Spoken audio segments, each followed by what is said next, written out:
Hi, it's Miss Lisa from the St. Paris Public Library. Welcome back to night number 2 of our chapter book reading, Tilly's Moonlit Garden. Let's get started. Chapter 6. It was Saturday again. We've got shopping to do, Tilly, Dad said. Tilly put little Fox on Mom's bedroom windowsill so he could watch over the garden and keep an eye on Mom. Mom helped Dad make a shopping list.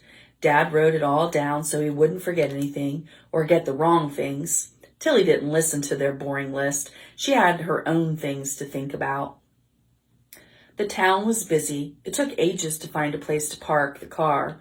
Crowds of people all dressed in the same blue, white, and black sweaters and scarves were pushing and shoving their way towards the rugby field. Must be a home match, Dad said. I'd forgotten. Tilly and Dad were walking the opposite way of everyone else along the riverside path, moving against the flow. It took a long time to reach the steps leading up to the bridge and the main street. What shall we do first? Food or fun? Dad said. Boring food first, Tilly said. It was best to get it over and done with. That's what Mom would do. Supermarket shop first, then something for fun, like a cafe or a bookshop or something, or sometimes both. Then I know where I want to go for a treat. The dollhouse shop was in a small street that climbed up a hill to the traffic lights. Tilly stopped to look in the window. It was all lit up with special lights on glass shelves, rows of tiny beds and tables and chairs, a shelf full of food and tiny china plates, garden stuff like benches and flower pots and a tiny watering can and tools. Tilly looked at the nursery section, a tiny crib on rockers, a cot, a little stroller. There were animals too, a family of kittens in a basket, a black and white collie dog. She liked the little wooden toy box, a bit like her real one with a hinged lid and everything. Best of all was the tiny dollhouse, a dollhouse to go inside a dollhouse, like Russian dolls, where the dolls go on getting smaller and smaller as you take them apart until you get to the last teeny tiny one that doesn't open. Dad was looking at his watch. How about I leave you here for 10 minutes or so, Tilly, and then come back to get you. Then I can take care of a few things I need to do. Tilly nodded. Mom would have enjoyed coming right in with her and looking at everything, the special wallpaper and the electric light sets and the rows of tiny dolls and the houses themselves. But Dad would fidget. He was bored. He would say how everything was too expensive. Tilly watched him going off down the hill. Suddenly the street seemed too big and busy, and she was too small and alone. She pushed the shop door open and went inside. The shop lady smiled from behind the counter. She didn't say anything. She went back to shuffling papers and writing things down. Tilly began to relax. First she looked at the rows of dollhouses on a big shelf on one side of the shop. Then she crossed over to where there were more cabinets full of stuff like in the window. And then she studied the families. It was important to get the right size. Most of the people were too big for Tilly's dollhouse. That was because her dollhouse was very old. She thought about what Mom had told her. The dollhouse was older than Mom or Granny even. It had belonged to the old lady called Miss Shelton, who had lived in the house before them. It had been Miss Sheldon's dollhouse when she was a girl, a long, long time ago. She hadn't had any children of her own, and that's how Mom and Dad and Tilly had come to live in her house. Miss Sheldon died when she was nearly 100 years old. Ooh, that's old. She had left the house to Mom in her will. Tilly only had enough money for one thing from her list. She went to the window to choose. The lady was watching her now. Tilly took a long time to decide. The tiny dollhouse was best of all, but it cost too much. She picked up the cradle instead. You made a good choice, the lady said as she handed Tilly her change. I love that cradle. I like the way it actually rocks. She wrapped it up in pale pink tissue paper and put the package into a blue paper bag. Have you got a baby to put in it? The lady asked. Not yet, Tilly whispered. Now she didn't know what to do. The door jangled again as she opened it and stepped out into the street. She looked up and then down the street, but there was no sign of Dad. He'd said 10 minutes, but it seemed much longer than that. She was glad no one spoke to her or asked her what she was doing there. She felt too small all by herself in town, even though lots of girls in her class wouldn't have thought twice about it. Harriet, Lucy, and Simone came to town by themselves every Saturday, they said. She didn't want to think about those girls. She imagined meeting them now and the way they'd smile and stare at her clothes and toss their hair and giggle to each other. They'd think she was weird, still being interested in dollhouses at her age. Dad was running up the hill at last, laden with bags and smiling. "Sorry, I got carried away," Dad said. "Got what you wanted?" Tilly nodded. "Come on then, before the parking meter runs out." They jogged together back to the car. This end of town wasn't so busy now that the match was in full swing. Every so often, the roar of thousands of voices echoed up from the riverside field as someone scored. Tilly shoved the paper bag deep in her pocket to keep it safe. She climbed into the front seat while Dad stowed all the bags in the trunk. Dad was in a good mood. He chatted all the way home with the books he'd found in the thrift store. Her hand curled around the package in her pocket, feeling the small wooden shape nestled in the paper. "We should have bought a Get Better Soon present for Mom," Tilly said. Dad looked at her. "Flowers?" he said. "What do you think? I can stop at the florist and the shop if it's still open. You could run in and choose her some." Dad stopped the car just outside the flower shop. "Here," he said to Tilly. He gave her some money. Tilly looked at all the buckets of flowers on the pavement outside the shop. Then she went inside to see what was there. She picked out a bunch of pink and creamy white flowers, and the florist wrapped them up and tied a ribbon around them. "Someone's birthday?" she asked. "She's going to be very pleased." Tilly didn't say anything. She just smiled and handed over Dad's money, went back out to the car with the change in one hand and the flowers in the other. "That'll do the trick," Dad said, "and we'll make tea and sandwiches for the three of us when we get home." Little Fox was bored. Remember, Little Fox is the stuffed animal. He wanted an adventure. "Can't we go back to the magic garden?" he asked Tilly when she picked him up off the windowsill. "It's getting dark," Tilly said. "It's cold outside." "So, I've got fur and you can put on your coat," Little Fox said. Dad and Mom were deep in conversation. Dad was eating his way through a pile of sandwiches. The pink and white flowers were in a big glass vase on the table. Mom had said they were truly beautiful, the perfect choice. Tilly slid down off the windowsill. "Can I go and play?" she asked Dad. He nodded. He didn't ask where. He didn't say not outside. Downstairs, Tilly put on her coat. She slipped her feet into the rain boots. She put Little Fox in her pocket. She opened the back door and went into the garden. Birds were flying high in the blue, dark sky, calling to each other. Lots of birds, flying together in a V shape, with one bird leading the way, as if they were traveling a long distance. It was nearly dark, but once they were outside, their eyes got used to it, and it wasn't really dark at all. "Hurry up," Little Fox said. They crossed the grass. The little bird scolded from the tree. "Tut, tut."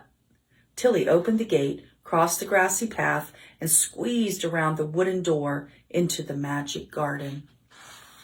Chapter 7.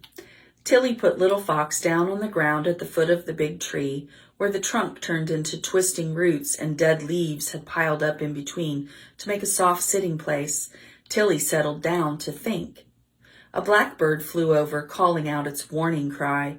Above her, high in the tree, a robin began to sing. Tilly remembered that other song from before, but there was no sign of anyone here today, just her and the wild birds and maybe a fox hidden somewhere. What now? "I'm going to make a den," Tilly thought, "a secret place where I can come whenever I want to and no one can find me." Where would be a good place for a den? There was a deep bramble thicket where something had already burrowed a way through, close to the ground, making a tunnel. It looked dry and secret, except that the something might still be living in there, and possibly it was a tunnel to get to somewhere else, a sort of animal road. Tilly thought some more. She liked sitting here, right under the tree. It felt safe and quiet and hidden. It was the perfect place. If she dragged some big branches over and leaned them against the trunk, she could weave other stuff like dry grass and twigs in between the branches. She could decorate the inside with moss and have a log for a table and a smaller one for a chair. It would be good to have a doorway that could be opened and shut. The tree would shelter her, and its big, spreading branches like arms. Tilly could see it all clearly in her mind. She started to explore the garden, looking for things for her den. She went farther than she'd been before. The garden was huge. There were woods on one end, but there was no sign of a house or a girl. Under the tree, along a crumbling stone wall, she found lots of dead branches. She shoved and dragged them back to the tree. Some of the logs were too weak, and they broke into useless small pieces, but soon she had enough to start piling them up, like a wigwam leaning against a tree, to make a base for walls. She gathered handfuls of dry grass to begin weaving through it, in and out, over and under. It took a long time. Her hands were cold. She crept inside her den and sat in the middle, arms hugging her knees, and looked out through the doorway. The garden was rustling and stirring, as if the nighttime creatures were waking up. In her den, Tilly felt safe. "Keep out," she said fiercely in her head. "This is my den." "Mine too," Little Fox said. Tilly stroked his furry head against her cheek. He felt cold. "Time to go back," she whispered to Little Fox. She held him tight in her hand as she squeezed through the door gap and walked past the old lavender hedge, back along the path they'd made before, when they first explored the long grass. This time the crickets were silent. A blackbird flew away, calling its warning cry, "Spink! Spink!" It was completely dark now. Through the wooden gate, across the path, back through the metal gate, and onto the lawn went Tilly and Little Fox. Tilly's boots left prints in the damp grass. The lights from the house windows shone out, casting pale gold squares over the garden. Dad had forgotten to close the curtains. Tilly crossed the squares like stepping stones all the way back to the kitchen. Tilly pulled off her boots and hung up her coat. Tap, tap, tap came the sound from Dad's study. Tilly padded upstairs. She went from room to room, pulling the curtains tight, keeping in the light. Mom's door was ajar. Tilly crept in. Mom was listening to the radio. She turned and smiled at Tilly. "You're freezing," she kissed Tilly's cheeks. "What have you been doing?" "Exploring outside," Tilly said. She put Little Fox down on the bed. "Ah," Mom said. She sighed. "I can't wait till I'm up and about. Everything can go back to normal." She smiled at Tilly. "Well, not quite normal, perhaps." She reached out her hand to stroke Little Fox. "He's getting a bit threadbare, and he's all muddy and damp." "I took him out to the garden with me," Tilly said. "It's a beautiful garden. It'll be even better in the spring," Mom said. "You can invite some friends over to play in it with you when it's warmer." Tilly didn't tell her she didn't have any friends to invite. Not yet. She didn't tell her about the other garden either, the secret one. The tap, tap, tapping stopped. Dad came to the bedroom door. "Want to help me cook supper, Tilly?" Tilly left Little Fox to dry out on Mom's bed. She went downstairs with Dad to make pasta sauce. She was getting good at cooking. She could do pancakes and pasta and French toast now. Chapter 8. It was Sunday bedtime. Tilly pulled back the curtain to look outside. The moon was rising, a big, full golden saucer in the blue-black sky. She turned off the lamp next to her bed so she could see outside better. The garden seemed to be extra still, waiting for something to happen. Tilly climbed back into bed and curled up under the white blanket, one hand on Little Fox. She thought about her den in the secret garden, the way the moonlight would make shadow patterns on the dead leaves. "Imagine," Little Fox whispered in her ear. "Imagine being there now." The moon had moved high up in the sky. The clouds had cleared, and now the sky was scattered with stars. The night garden was full of sounds. An owl hooted. Something scurried through dry leaves under a bush. In her white fleece robe, Tilly moved like a ghost across the grass, under the tree, between the bushes, and through the gate. Across the grassy path she went, through the wooden door into the secret garden. Her feet felt hardly a trace on the moonlit grass. The wind barely moved in her long hair, loose around her shoulders, and there, right in front of her, was the fox. the fox she'd seen before through her bedroom window. She stopped short. The fox stopped too. They stared at each other, girl and fox. The fox looked deep into her eyes. The fox's eyes were a deep gold color, like the jewels of Granny's necklace made from real amber. A tinge went down Tilly's spine. She took a step forward. The fox turned, lifted one padded paw, and started to walk away. It stopped, looking over its shoulder, as if it was waiting for Tilly to follow. Everything looked different in the nighttime garden. The moonlight made every blade of grass, every edge of a twig and leaf shine silver. Tilly followed the fox. It padded softly through the long silver grass along the path Tilly had made, towards the tree in the den. It stopped. It turned around. Its ears were pricked up high. Its eyes glinted in the moonlight. Its breath made misty puffs in the cold air. Tilly was so close up, she could see the way its sides went in and out as it breathed. Its tongue lolled out the side of its mouth, panting. Something soft whooshed past Tilly and made her jump. She turned. A white owl glided over the garden. The owl swooped down, and there was a shrill shriek as the owl took off again, something small and furry in its claws. Tilly shivered. When she turned back, the fox had gone. She stared at her den. She went closer to see better. Threaded in and out of the dried old grass she'd used to cover the wigwam of branches was a string of dark red rose hips, like beads on a necklace. Tilly pulled one of the rose hips out and crushed it in her hand. Inside were yellow seeds, the kind of fluff that makes your skin itch. She looked around in case someone was watching her, but there was no one there. It was an odd feeling that someone else had been here and found her den and put the rose hips there. Who would do such a thing? The girl, of course. The girl who sang the old-fashioned song. Tilly crawled inside the den and sat down with her back against a tree trunk and hugged her knees. Her feet felt the rough texture of the leaves in the peaty soil where leaves had rotted down to make earth. She sat there for ages. Perhaps if she waited long enough, the girl would come back. What was that? For a brief second, she thought she heard something, a woman's voice, faint, calling a name. Tilly peered into the dark garden. The voice seemed to be carrying on the wind from a long way off. Tilly crept forward to listen. All she heard now were the rustling and stirrings of creatures rummaging through the dead leaves. And then a moth fluttered close to her ear, ruffling the still air with its fast-beating wings. She must have imagined it. The sound was probably just in her head, the way a tune you've heard gets stuck sometimes and plays on, over and over, whether you like it or not. Something else rustled. Tilly held her breath and watched. The fox was back.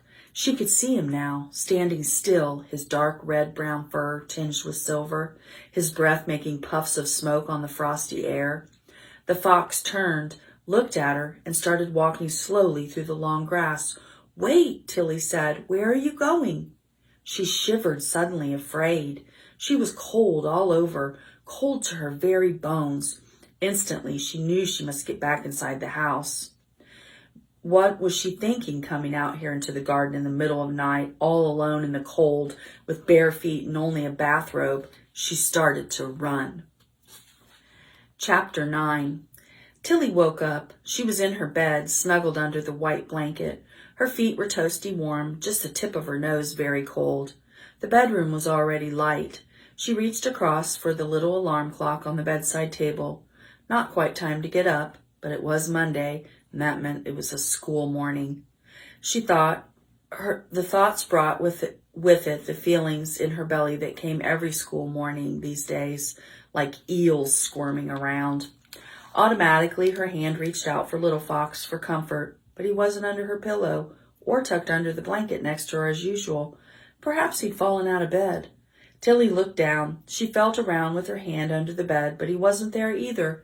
She tried to remember going to sleep last night, but instead other memories started to flood her mind. Pad, pad, pad. Dad's footsteps came along the landing. "Time to get up for school, Tilly." He padded into the bathroom and shut the door. Tilly lay in bed, listening to the sound of water swooshing in the bathtub.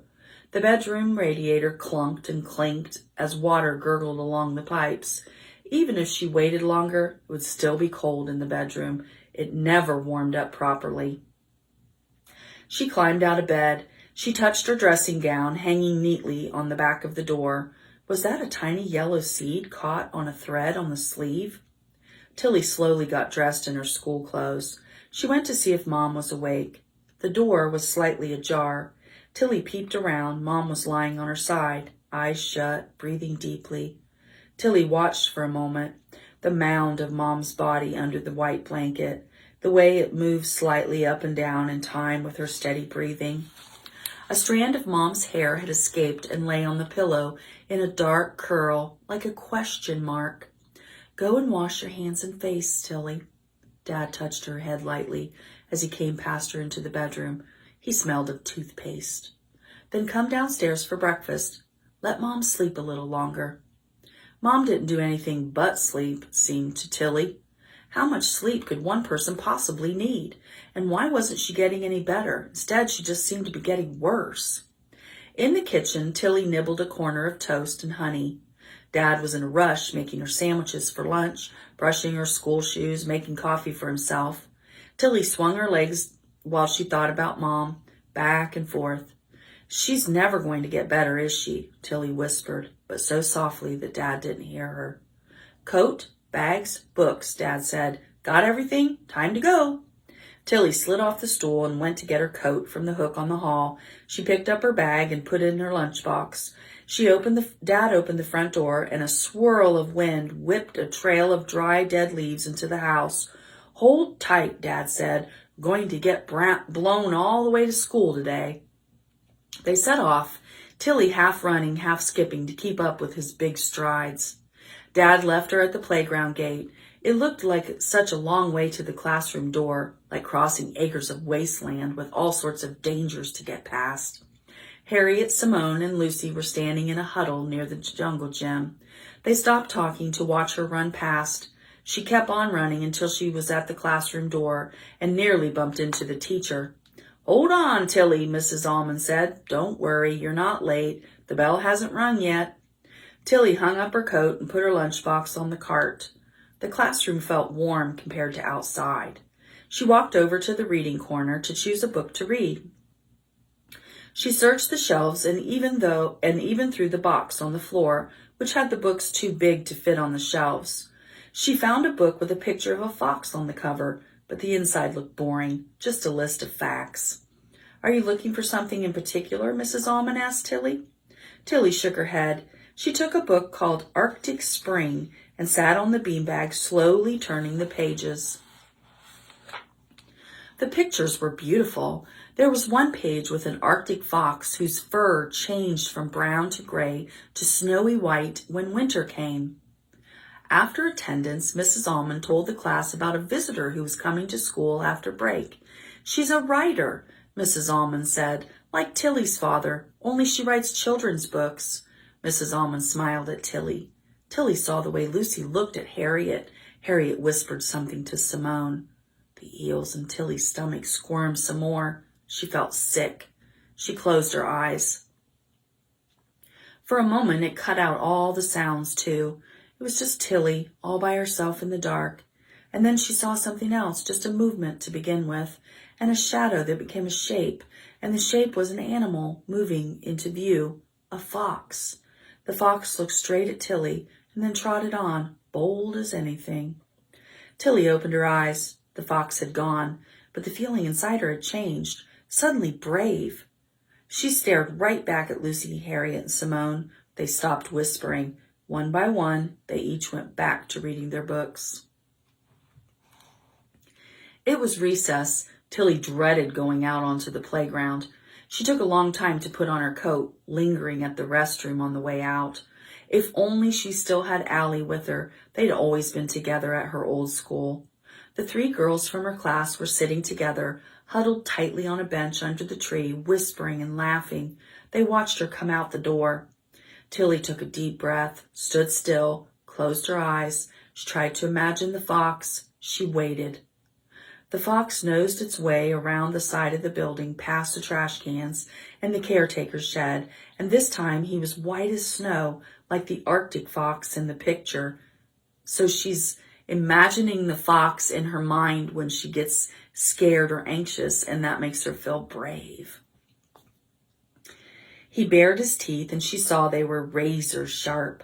Someone pushed into Tilly from behind. Startled, she opened her eyes. 2 boys from kindergarten were already racing off. They hadn't meant to hurt her. It was just that she was standing in the way of their chasing each other, and they weren't looking where they were going. Tilly looked at the girls on the bench under the tree. Lucy had shifted along a little, away from the others. Harry and Simone were swinging their legs as if they were bored. Tilly walked slowly past them. They didn't seem to notice her. They didn't giggle or whisper or say anything. She went to watch the jump rope game at the other side of the playground.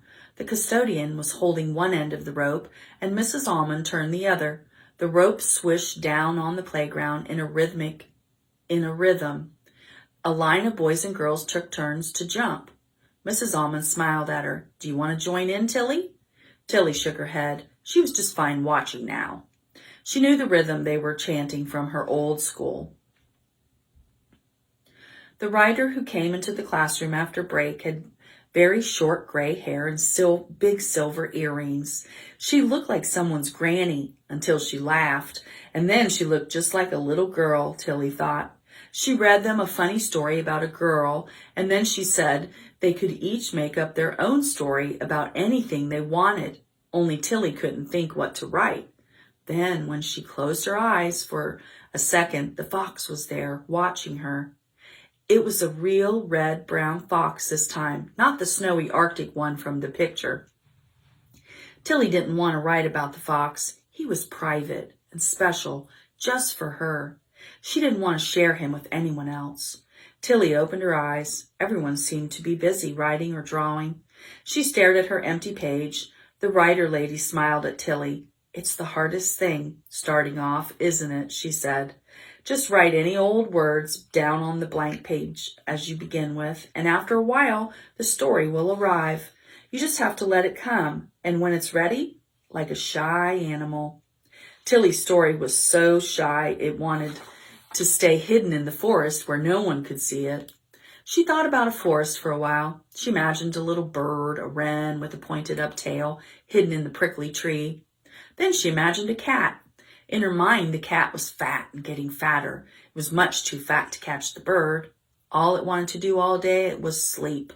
The cat stared at her with its round up golden eyes and droopy white whiskers. It started to purr. Tilly has quite the imagination, doesn't she?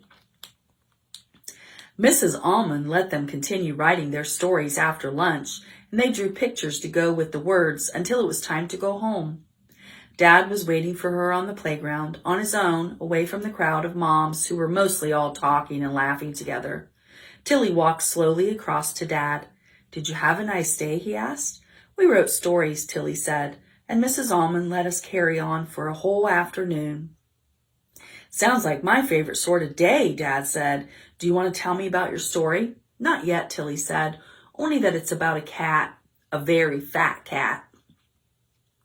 "Is it a greedy cat?" Dad asked. "Does it eat donuts and candy all day?" "No," Tilly said. "It's fat and tired because it's going to have kittens."